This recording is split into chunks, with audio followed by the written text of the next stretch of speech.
Welcome to my channel. I'm Elizabeth Liz Muschett, and today is a series of the Astrology Star Sisters. We're continuing You're a Sky Full of Stars, so this is part 4 of our fixed star series. And my star sister, guest, colleague, and friend is Marcia Butchart. Welcome, Marcia. Hi, everybody. And hey, Liz, thanks for having me. Well, it's good to have you back, and we're continuing on the fixed stars. I'm so grateful that you're sharing all your knowledge with us. Thanks. So to get a hold of Marcia, her email is madam@mindsprings.com, and my website is alightpath.com, and we enjoy hearing from you. So take it away, Marcia. Okay. Last episode, we talked about stars that were involved with the horizon of your birth chart and your sky. Okay. These are stars also embedded in the structure of the chart that rather than being sort of falling to earth, these are what I call mission statements, meaning angular stars with the meridian. We'll talk about what the meridian is in a moment. It's one of the angles of the chart, okay? Our cross of matter, which is made up of the horizon and the meridian. We're focusing this episode on the MCIC axis, the vertical axis of the chart, up and down. These are the ecliptic degrees, short definition, we'll get into it more later, that intersect due south for the MC and due north for the IC.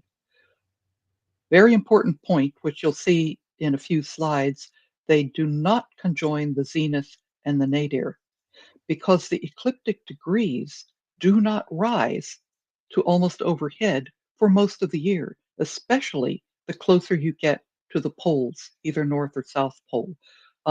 At wintertime, which we're starting to exit now here in the Pacific Northwest, at the winter solstice, the sun really only gets about this high in the sky before it starts setting back down. And that is as far north, or far up in the sky as the ecliptic is going to get that day. It's at a very extreme angle and completely different from the idea of going out and tilting your head back at 90 degrees and looking straight up. That's your zenith, your local zenith. And the local nadir is exactly the point under your feet going through the earth to the other side. Uh, so just to make clear, that's what we're talking about, not the zenith or the nadir, but the MC and IC. Okay, Liz, you can switch the slide. So this is what I mean. This slide, what I have is a horoscope for the upcoming Aries Venus star point that will be happening in March later this month. I cast the chart for zero, the equator, and also at the 0 time meridian. And the orange circles that you can see on the slide, those are the ones that track up to the zenith. The zenith is where all the circles intersect, the direct overhead point at the equator at that time. The little yellow circle that you see is the as far south, up high in the sky as the ecliptic will get that day. Since this is going to be right by the equinox, it's pretty much directly overhead. And that green line that you see is as an accent is the due north, due south line that starts, up, goes over and back behind you. So that's what your MC is, your midheaven, medium Caeli. So just to make it clear, when we're Yeah, looking at the top of that green line, that's south, correct? And when we that look is at the south, bottom, correct. yeah, Hmm. so it's opposite of how we traditionally look at a map. Yes, it is. It's much has strikes me that it has a bit in common with the importance that the due south direction has in Chinese metaphysics and astronomy and disciplines, its associated disciplines like feng shui. They orient their charts to be with due south being the important direction and due north, back behind you, your supporting direction. Thank you for making that clear. So forgive the strange color, this beautiful, sort of spring green there, but this is how the Starlight software differentiates visually between stars above the horizon and stars below the horizon.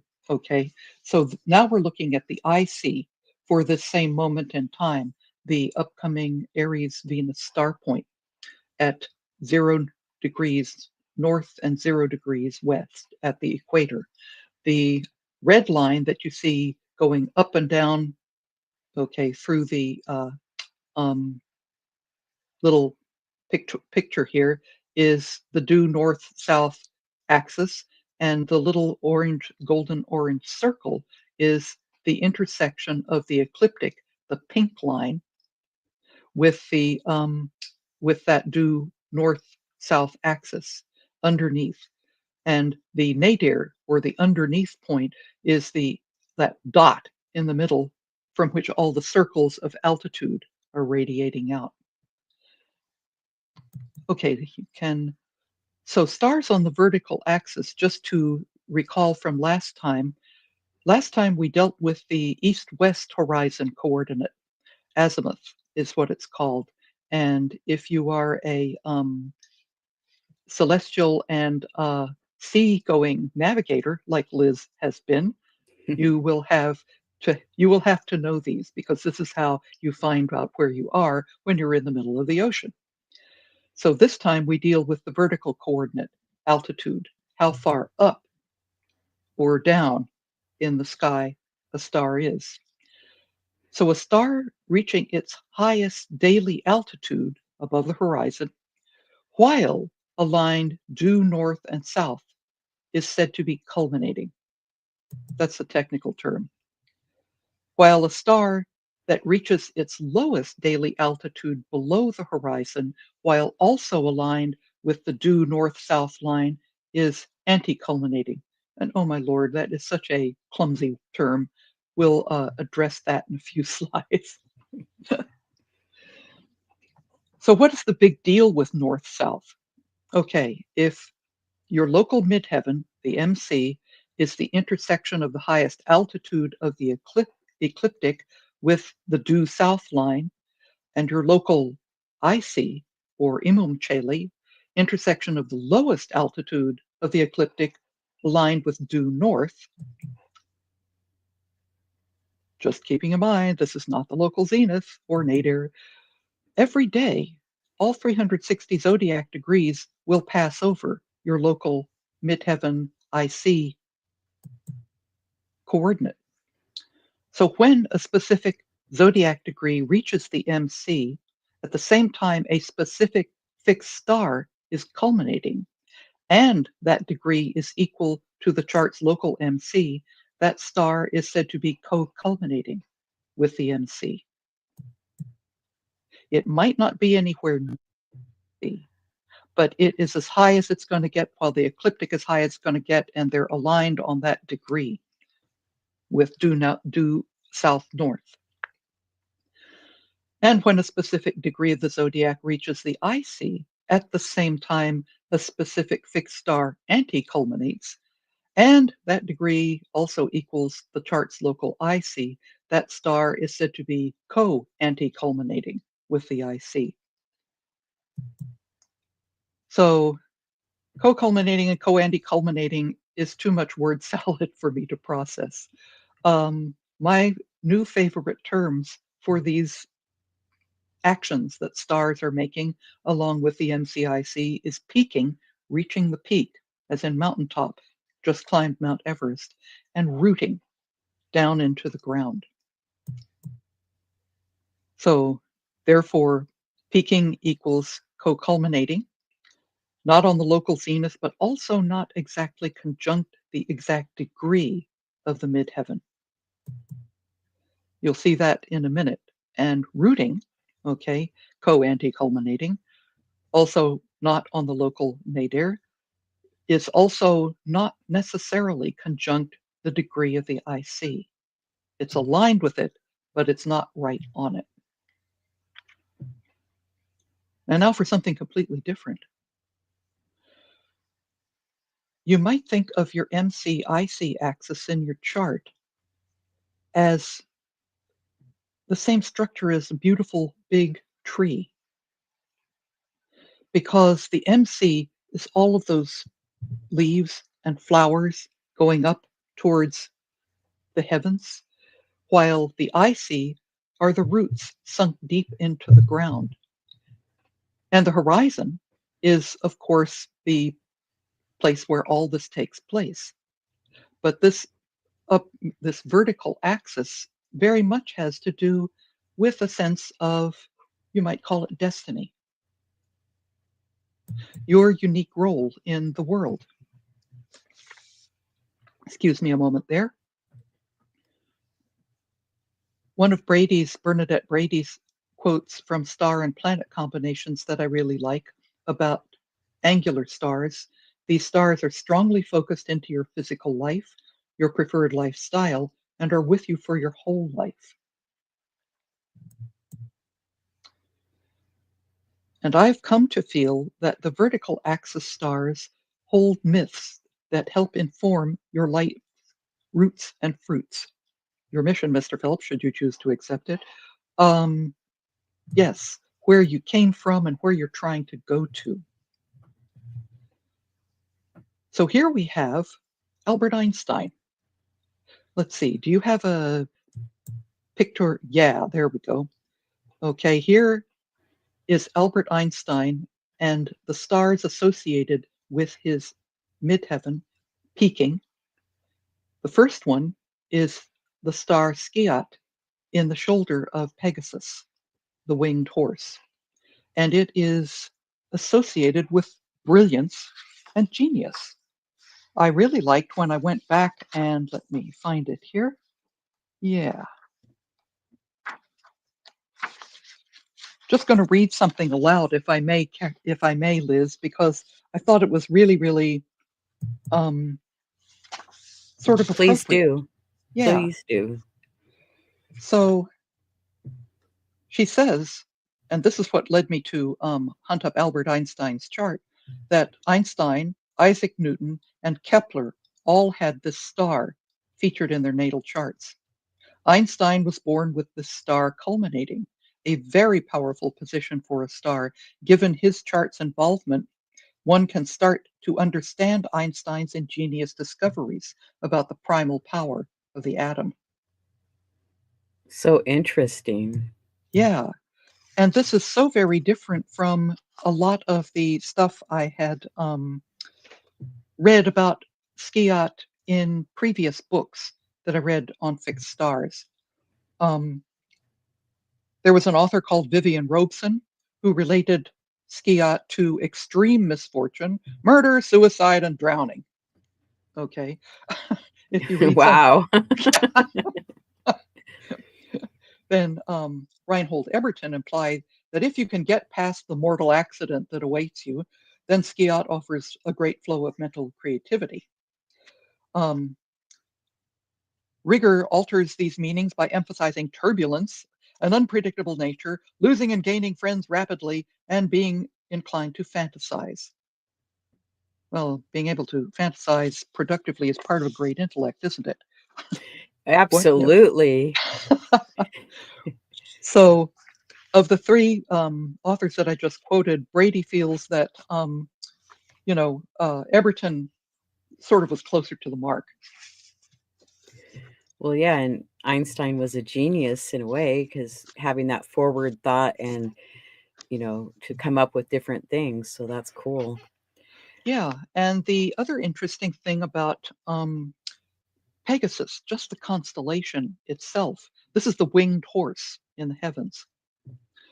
And this winged horse in the heavens was born when the blood of Medusa, the Gorgon whom Perseus slew, hit the ground, and her blood falling on the ground, here came this horse, just sprang, fully formed from the ground. That's really interesting. Yeah. Okay. So, we're back to being connected to Medusa again, aren't we? And the Gorgon. Yes. Yes, that keeps coming back up. It keeps coming back up. It's, if you think about the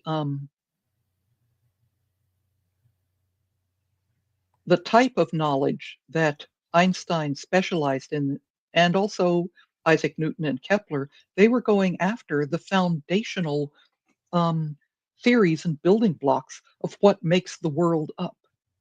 Mm, so fascinating. Yeah.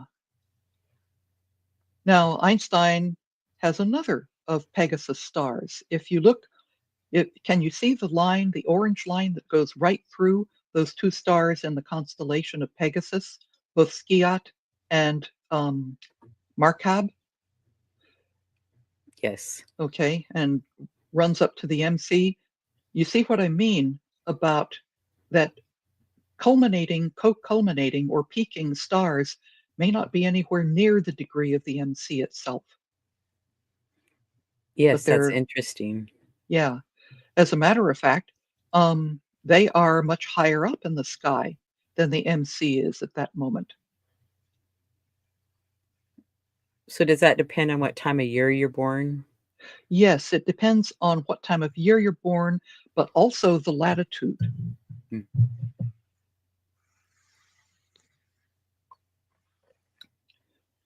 So on to the next star that aligns with Einstein's MC axis is Markab, which is called the saddle of Pegasus, the steady point, where the rider sits and guides the horse.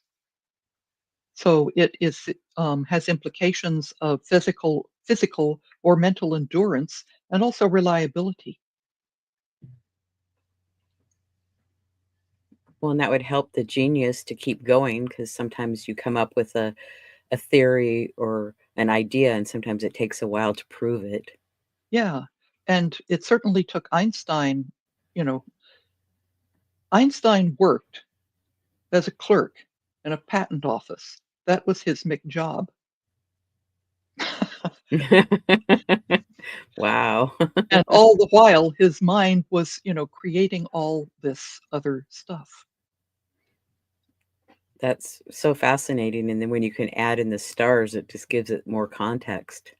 Yeah, because I think of Einstein, just filling out patent paperwork, and doing it steadily. Okay, it's at least bringing home some food and, keeping you in a living space off the streets. And it's okay. This was the stable foundation that allowed his mind to roam. Other people would have been consumed by the McJob. It happens to a lot of us. We're doing something to pay the bills, and it chews up all the creative energy that we've got in our brains and souls, to the point where you finally go, I'm really going to have to cut loose from the McJob and the daily grind if I'm ever going to achieve what it is I think I want to achieve. Not Einstein, he did it both. That's great. Are you ready to go to the next slide? Yeah. So here is the sky underneath. We looked at midheaven stars with Einstein. We're going to look at Sir Paul McCartney's stars at his root. And he's got, like Einstein had two, Paul McCartney has two as well. The first one, with the orange circle way the heck up at the top of that little visual, is Ras Al Hag, which is the head of Ophiuchus, the healer, also called the serpent wielder. The constellation in Latin is called Serpentarius. And even though you might say, okay, yes, Paul is still a change agent, but it's worth dwelling on the myth of Ophiuchus, because another representation of Ophiuchus is Asclepius, the great healer god who was supposedly the son of Apollo and learned healing arts not only from his father, but also from the centaur Chiron. Interesting, no? Yes, absolutely. So looking at that, one would think, oh, I wonder why Paul McCartney didn't become a doctor. Somebody would look, oh, you've got Ophiuchus somehow prominent and one of its stars linked up with your destiny axis. Doesn't that mean that you should have been somehow in the healing profession? Who says music isn't healing? Because let's Oh, see his other star. yeah, I thought of that right away, that music can be so healing. Yes, because the other star that he has aligned with his IC is Aculeus, also known as Shaula, one of the stings of the constellation Scorpius. Scorpius is sometimes, in certain versions of the Ophiuchus Asclepius myth, linked to the god, because one of the things that Asclepius got to do was he became so good at healing that he was bringing dead people back to life. And so he had to be removed because this was usurping the power of the true gods. Just not done. Okay. But he was placed in the sky as, a reward for all that he had been and done. And in some versions of the myth or some speculation, the constellation of the scorpion was the agent that was used to take him out. He was stung. Other parts of the myth say that Zeus smote him with a thunderbolt. Zeus was great at smiting people with thunderbolts, but the the other way I've heard this expressed in a couple of the 20th century astrological texts that I first read just when I was first getting started was that the healer was stomping on the scorpion. Crunch. Take that. Wow. Are you ready for the next slide? No, I want to stay Okay. here for a bit.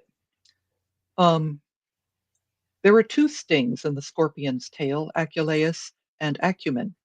Um, one is considered medicinal, okay, and it is very strongly linked to the notion of homeopathy, where the toxin itself is introduced in minute amounts to cure you of that which ails you. Like cures like is the homeopathic mantra, really. The whole basis for the discipline. And yes, it's echoed in modern vaccinations and also immunotherapy for allergies. They will inject you with the toxin, and your body gets accustomed to it and learns not to freak out and overproduce an immune response. And so, yes, that which doesn't kill you makes you stronger. These two stars, the head of the healer and the wounding portion, McCartney, throughout his long and very successful career, has known his share of heartbreak and misery. His, longtime wife and musical collaborator died. Um, his next marriage union with a woman has not worked out as hoped. But I started looking at his songs that he wrote, and so many of them have a kind of you can heal from this sort of theme. That's what I kind of like. Like, um, he wrote a little help from my friends. What would you do if I sang out of tune? Would you stand up and walk out on me? That's a great song. Lend me your ear and I'll sing you a song and I'll try not to sing out of key. I get by with a little help from my friends. You know, um, the long and winding road.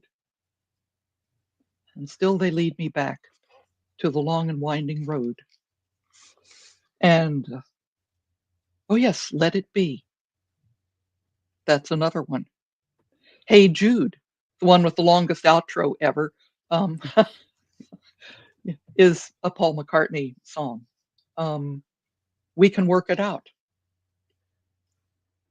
Here, there, and everywhere. Yesterday, you know, the sorrow of, okay, realizing that I screwed up. But my favorite is Blackbird, singing in the dead of night. Take these Yes. broken wings and learn to fly. All your life, you were only waiting for this moment to arise.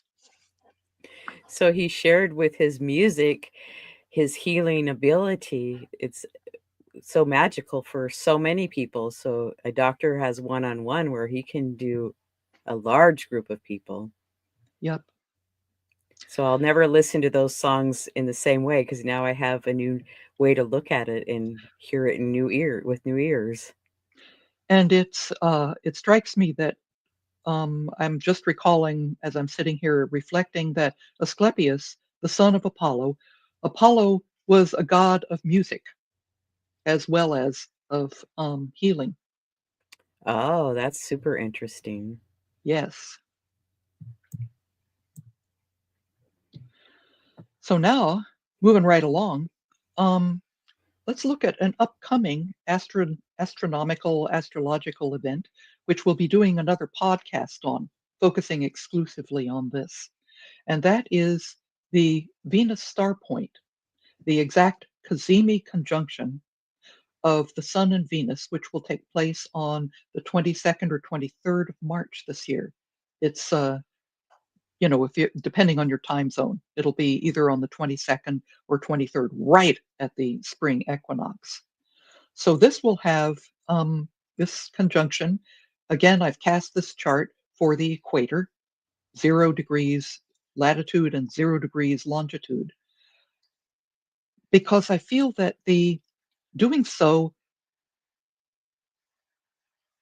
gives the best look into the general energies that will affect the entire globe.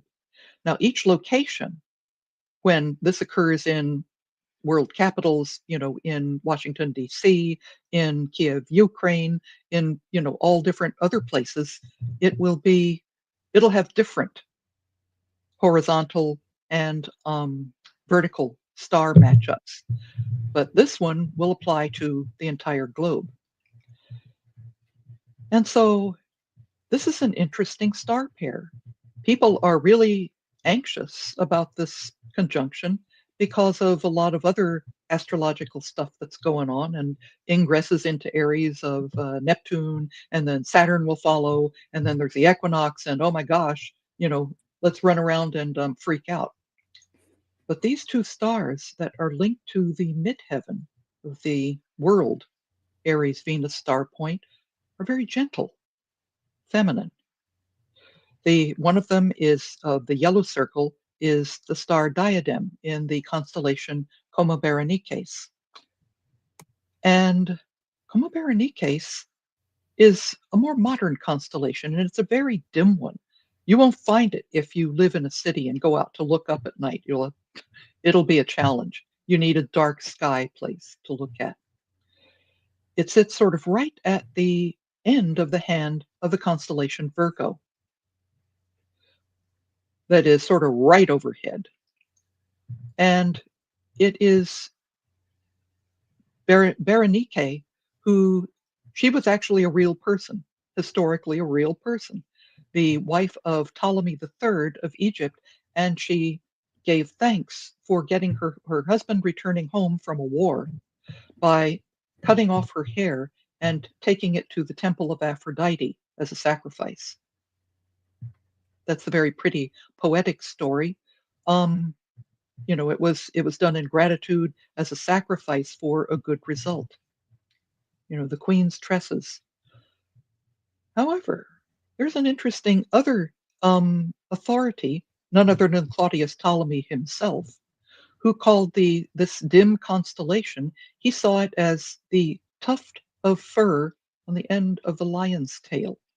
If you look over to the right of the visual there, you will see, a little pointy three triangle. Do you see that, Liz? Yes, yes, I Yes. do. That's the butt of the constellation Leo. Oh, okay. So the lion's tail, swishing out behind. Um, you do know that in the pride of lions, it's mostly the females, the lionesses who do all the hunting. And of course, if you've ever seen a cat preparing to pounce and that tail starts going, they're getting ready. And the other, oops, back up just a moment. Sure. And then it's very interesting to me, even though it isn't exactly aligned, that with the MC, the green circle there, the star Spica, the alpha star in the constellation Virgo, is kind of right there next door. And this is like one of the stars with strong goddess mythology attached to it. So I'm going to be interested to see what the women of the world start to do. Yeah, that'll be something to watch. Yeah. Anyway, there are also stars associated with the IC in the 2025. Their root star, okay, is Meroc, the loins of Andromeda. Andromeda is an interesting constellation because usually she's called the Princess Andromeda, who was supposedly chained to the rock to be sacrificed to a sea monster. Perseus came along after slaying Medusa and took out the head of the Gorgon, held it up, and turned the sea monster to stone. Then he and Andromeda married. They went off and lived happily ever after. They had a lot of kids and, fathered a dynasty even. So in Bernadette's reframe, Andromeda is simply maybe not the helpless maiden, but the divine princess. It's one of a group of constellations that kind of circles the pole. Okay. And so there's the king and queen, Cassiopeia and Cepheus, and then the prince and princess, Perseus and Andromeda, symbolizing the, two parental principles and their children. So if one looks at it that way, yeah, there's the power of receptivity and creation and creative use of all input. As a quote that I've seen, part of a quote that I've seen attributed to a number of people. If you give a woman something, she will make it like tenfold better. If you bring her to a house, she'll turn it into a home. If you give her your life force, your sperm, she'll give you back a baby.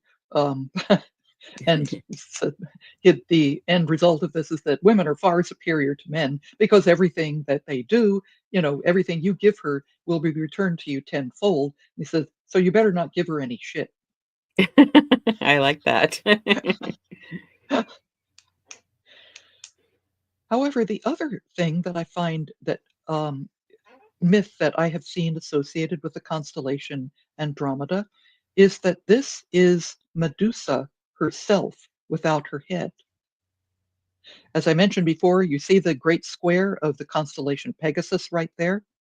Yes, she's Yes. attached to the constellation of Pegasus, and he sprang from her neck, when her blood hit the ground.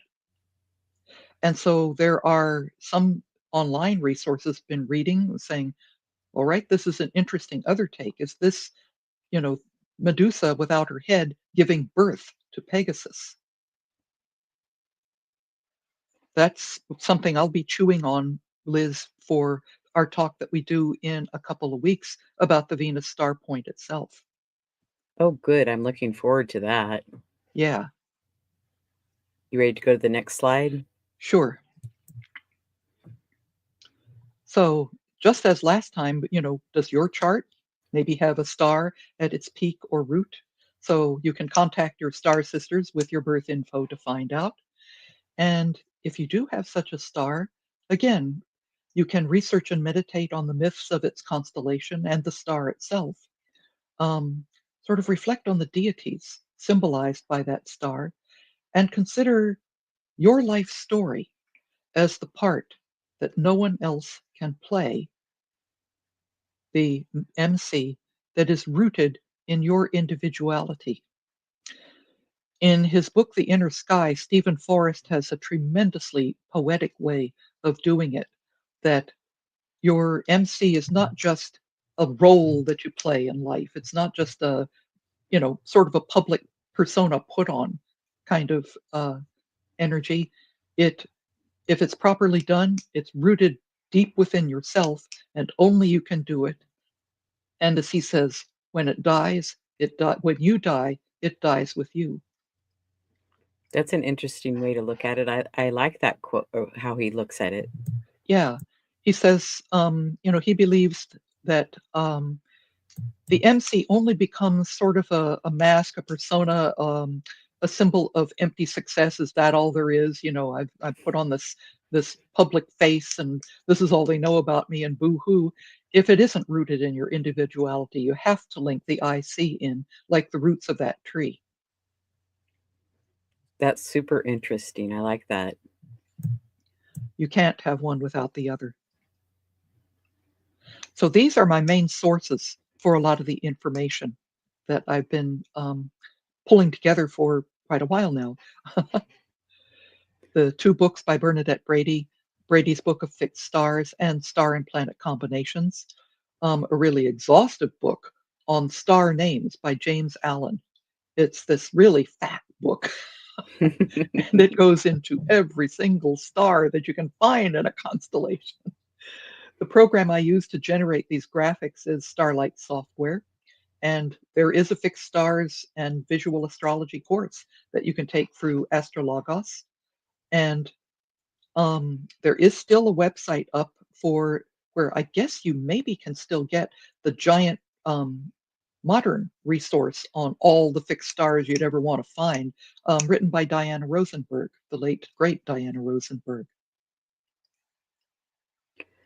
Okay, I'm not sure if we have another slide. Oh, yeah. Yes, yes. Stay tuned for your in-depth episode on the new Venus star point in Aries. March, that will be holding it on one of the days when it's like right there happening at 1 p.m. Oh, thank you, Marcia, for all this wonderful information that you've shared with our audience and me. I'm learning so much from you, and I so appreciate that you're doing this with me. It's great information to share.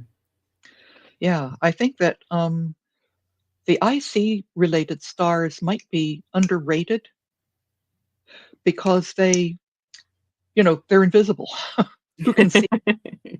Just like the root system of a plant is underrated. Um, the way I learned about root systems of plants was I took a few brief courses in cultivating bonsai trees. And because of the constrained growing conditions for a bonsai tree, you must pay attention to the roots. And you regularly dig the plant out of the pot and, do root pruning, they call it. And then you put it in all new fresh nutrients and new fresh soil and everything, and anchor it in there. And then it's good for another however many until you need to do it the next time.